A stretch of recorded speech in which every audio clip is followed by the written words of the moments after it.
मुझे पता है अभी तक आपने बहुत सारों को पूछा भी होगा और बहुत सारे वीडियोस भी देखे होंगे रिगार्डिंग सिलेबस रिलैक्सेशन, जो रिसेंटली जेके बोस ने आपके लिए ऑर्डर निकाला और आप भी उसको जो है बेसब्री से इंतजार कर रहे थे।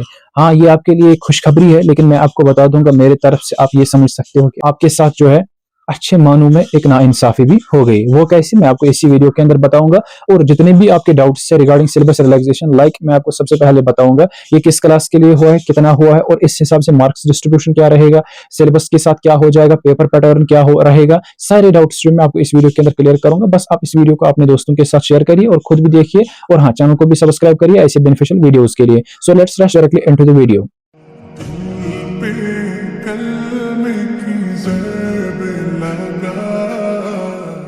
अस्सलाम वालेकुम, मैं Umair Yusuf an educate and your mentor. अगर मैं सबसे पहले बात करूंगा, ये जो आप सिलेबस रिडक्शन की टर्म इस्तेमाल कर रहे हो ये गलत टर्म है। असल में ये टर्म है एग्जाम रिलैक्सेशन, या आप कह सकते हो open choice system. Number second चीज, ये जो एग्जाम रिलैक्सेशन है ये हो गई 10th 11th और 12th स्टूडेंट्स के लिए जो हमारे पास कश्मीर डिवीजन के हैं और winter zone of Jammu division और यूटी ऑफ लद्दाख, यानी कि जिनको इस साल जो अक्टूबर नवंबर सेशन के अंदर एग्जामिनेशन के अंदर अपेयर होना है फॉर देयर रेस्पेक्टिव क्लासेस। रही बात की ये जो 15% सिलेबस रिलैक्सेशन की गई है, इसकी वजह से क्या असर रहेगा आपके मार्क्स डिस्ट्रीब्यूशन के ऊपर, मैं समझाऊंगा। अगर आपको पता होगा, हमारे पास यूजुअली दो ग्रुप ऑफ स्टूडेंट्स है 10th को छोड़ के। एक हमारे पास है साइंस स्ट्रीम और दूसरे हमारे पास है आर्ट्स और कॉमर्स। और जो हमारे पास मेड वाले हैं और नॉन मेड वाले, इनके जो पेपर्स है वो यूजुअली 70 मार्क्स में से आते हैं। और जो हमारे पास आर्ट्स वाले और कॉमर्स वाले हैं, इनके पेपर्स 80 या कुछ जो है इससे कम मार्क्स के आते हैं। और ये भी मैं आपको बता दूंगा, 70 में से जो मेड वाले हैं इनके पास मार्क्स जो है वो 25 है, और जो आर्ट्स वाले हमारे पास जिनके 80 है, इनमें से आपको जो है 29 मार्क्स जो है यूजुअली सारे सब्जेक्ट्स के पास मार्क्स हैं। और इंग्लिश के आपके 26 हैं, वो बोथ स्ट्रीम्स के लिए है और in the same way for 10th। अब यहाँ पे मैं आपको समझाना चाहता हूँ, सिंपल कैलकुलेशन है, आप भी इसको कर सकते हो। क्यों इतना जो अपने आप को हल्का करते हो? 70 मार्क्स थे आपको, इसको इंटू कर लीजिए 15%। 15 बाय 100 क्या होगा, यानी कि इसका मतलब यह है कि 70 में से आपको 10.5 मार्क्स जो है वो स्किप करने हैं, यानी कि 10.5 मार्क्स आपको नहीं पढ़ने हैं। मान लीजिए 11 मार्क्स से 10 मार्क्स आपको अब नहीं पढ़ने हैं। इन दिस सेम वे जो हमारे पास आर्ट्स वाले हैं वो भी कर सकते हैं 80 इंटू 15%, और वो आ जाएगा उनका, आप कह सकते हो 68 मार्क्स। ठीक है, यानी कि उनको जो है अराउंड 12 मार्क्स जो है स्किप करने हैं अपने, आप कह सकते हो सिलेबस में से। इसका मतलब क्या है? इसका मतलब ये है कि जो आपके पास पूरा का पूरा सिलेबस है, ठीक है, फॉर एग्जाम्पल आपके जो है फिजिक्स के अंदर 10 चैप्टर्स, आपके पॉलिटिकल साइंस के अंदर जो है 12 चैप्टर, मेरे हिसाब से ये 2 चैप्टर्स भी नहीं आते हैं जो कि आप अपने सिलेबस में से स्किप कर सकते हैं for a particular subject like physics के लिए, या आप कह सकते हो पॉलिटिकल साइंस के लिए। अगर हकीकी मानों में देखेंगे, आपके लिए जो है पौने 2 चैप्टर्स का सिलेबस जो है कम किया गया है। ठीक है, यानी कि पौने 2 चैप्टर्स की आपको छूट दी गई है।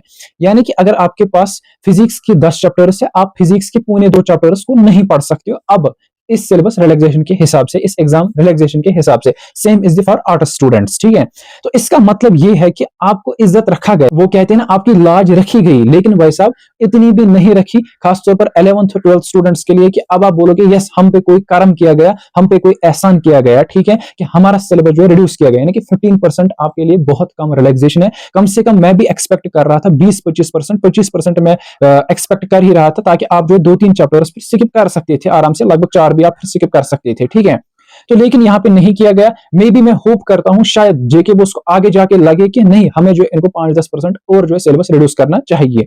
रही बात यहां पे जो हमारे पास 10th स्टूडेंट्स है, आपके साथ भी ऐसा ही है। आप भी जो यही कैलकुलेशन अपने मार्क्स के लगाइए फॉर पर्टिकुलर सब्जेक्ट, आपका जो आ जाएगा। और यहां से फिर समझ आती है बात, 70 में से 25 मार्क्स अभी तक आपको पास थे कुछ सब्जेक्ट्स के लिए, अब आपको 70 में से 22 मार्क्स ही पास होंगे। और यहां से आप कह सकते हो 80 में से अब आपको जो है 25 मार्क्स ही पास है उन सब्जेक्ट्स के लिए जिनके आपके पास अभी तक 29 पास मार्क्स है, like political science, economics etcetera. ठीक है, और इंग्लिश में भी आपको यही 22 मार्क्स अब पास है, बजाय कि आप 26 पास मार्क्स लाते वहां पे।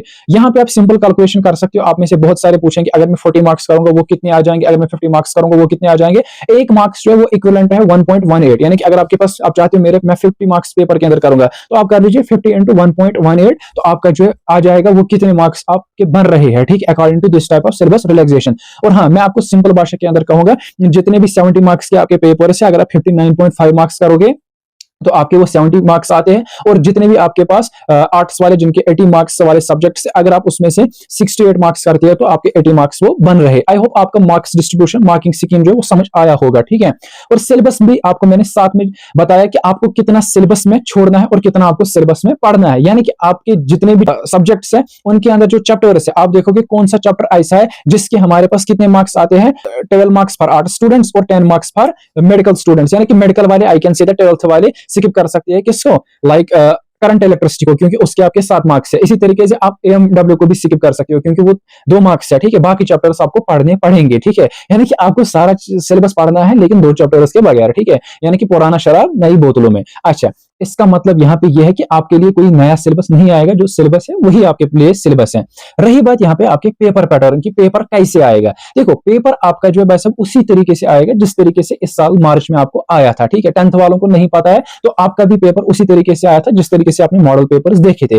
लेकिन जब आप पेपर अटेम्प्ट करने जाओगे वहां पे आप किस तरीके से करोगे, देखो आप लोगों ने तो पहले ही प्रिपेयर किए होंगे 59 मार्क्स ही, ठीक है। आप लोगों को पता है मुझे 70 में से 59 मार्क्स ही करने हैं पेपर में, क्योंकि 59 मार्क्स जो वो आ जाएंगे 70 मार्क्स के बराबर, ठीक है। और हाँ, अगर आप फिर 40 करते हो आप उसी के हिसाब से फिर वो इक्विवेलेंट हो जाएंगे, इनटू कर लीजिए 1.18, ठीक है। तो इसका मतलब यहाँ पे ये है कि आप पेपर में वो क्वेश्चन स्किप करोगे जो कि आपको नहीं आते, जो कि आपने नहीं पढ़े हैं, ठीक है। यानी कि आप ऑलमोस्ट 2-3 क्वेश्चन स्किप कर सकते हो जो अकोमोडेट कर रहे होंगे 10 to 12 मार्क्स, ठीक है। वही आप क्वेश्चन स्किप कर सकते हो अपने पेपर में, ठीक है। अब रही बात यहाँ पे कोई ऐसा काबिल स्टूडेंट होता है वो कहता है कि नहीं मैं सारा पेपर करूंगा, ठीक है। आप कर लीजिए सारा पेपर, आपके साथ कोई मसला नहीं है, आपको बिल्कुल जो 70 मार्क्स रखेंगे, ठीक है। हाँ, आपको 70 में से 80 नहीं देंगे, यानी कि आपको 100 में से 110 नहीं देंगे, आपको वही देंगे, ठीक है। लेकिन आपके लिए एक दिफा है, वो डिफेंस है, क्योंकि एग्जामिनर जो है वो कोशिश करता है स्टूडेंट जो पास ही होना चाहिए, स्टूडेंट को मैक्सिमम मार्क्स आने चाहिए। अगर आपने जो सारा का सारा पेपर किया है लेकिन आपको पता नहीं है मैंने इस क्वेश्चन का आंसर गलत लिखा है, ठीक है, तो आपके वो मार्क्स कट जाएंगे, ठीक है। लेट अस से कि आपके मार्क्स जो 59 से कम आ गए, ठीक है। 59 में से आपके जो बहुत सारे क्वेश्चंस गलत हो गए, लेकिन आपने यहां से सारा पेपर किया है, तो इसका मतलब यहां पे ये है कि आपको एग्जामिनर जो है इन जो एक्स्ट्रा आपने लिखा है उनमें से भी वो कोशिश करेगा कि आपको ठीक रखने की कोशिश करेंगे, तो यानी कि आपको पूरा का पूरा मार्क्स आ जाएंगे, ठीक है। और ये जो सिलेबस रिलैक्सेशन है ये एज ए होल सिलेबस नहीं है, ये पर सब्जेक्ट आपके लिए है। अब यहाँ पे इंपॉर्टेंट बात ये है कि जो 10th क्लास के स्टूडेंट्स है इनका डेट शीट जो है आ गया है, 3 नवंबर से आपका एग्जाम होगा मैथमेटिक्स का, ठीक है। और जो 11th 12th का उनका भी डेट शीट 2-3 दिन में आएगा और मे भी आज शाम तक भी रिलीज कर सकते हैं। और हाँ, याद रख लीजिए कि आपके जो एग्जाम है वो भी अराउंड यही 7 आप कह सकते हो 10 नवंबर से शुरू हो रहे होंगे। रही बात कि हम किस तरीके से पढ़ेंगे, मैं आपको बोलता रहता हूं कि भाई अभी वो टाइम है जब आप इंपॉर्टेंट क्वेश्चंस पे फोकस करोगे और उसके साथ साथ पीवाईक्यूज सॉल्व करने की कोशिश करोगे, ज्यादा नहीं 2-3 साल की, क्योंकि सिलेबस रिड्यूस किया गया है कुछ टाइम पहले। तो बाकी अगर आपको जो है कोई भी टाइप ऑफ मटेरियल जरूरत है तो हमारे आप कह सकते हो टेलीग्राम चैनल और जो व्हाट्सएप ग्रुप है जिनकी लिंक डिस्क्रिप्शन बॉक्स के अंदर है उनको ज्वाइन कर लीजिए, वहां पे आपको अपडेट्स भी सबसे पहले मिलते हैं और उसके साथ साथ आपको जो है वहां पे भाई सब सारा कुछ मटेरियल मिलता है। बाकी मिलते हैं नेक्स्ट वीडियो। होप आपको ये वीडियो पसंद आया होगा। अगर कोई और भी डाउट है तो कमेंट के अंदर जरूर बताना, I will try to answer you that question. बाकी थैंक्स, अल्लाह हाफिज।